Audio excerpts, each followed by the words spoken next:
సంవత్సరమును నీ దయా కిరీటము ధరింపజేసి ఉన్నావు, నీ జాడల సారము వెదజల్లుచున్నది. ఆమేన్. దేవుడి కొన్ని మాటలు దీవించిన గాక.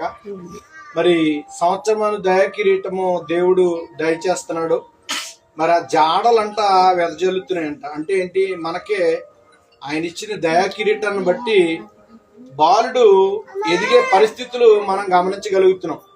ఖచ్చితంగా దేవుని కృప లేకపోతే గనక ఈ ఆరోగ్యం ఉండదో, ఈ ఆయుష్ ఉండదో, తర్వాత ఈ దయా కిరీటం కూడా ఉండదు.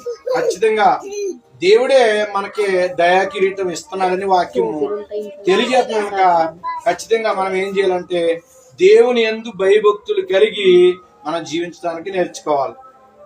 దేవుడు ఈ కొన్ని మాటలు దీవించిన గాక. కేకు కట్ చేసుకుందాం, చిన్న ప్రార్థన చేసుకుందాం. దానికన్నా ముందు చిన్న ప్రార్థన చేసుకుందాం.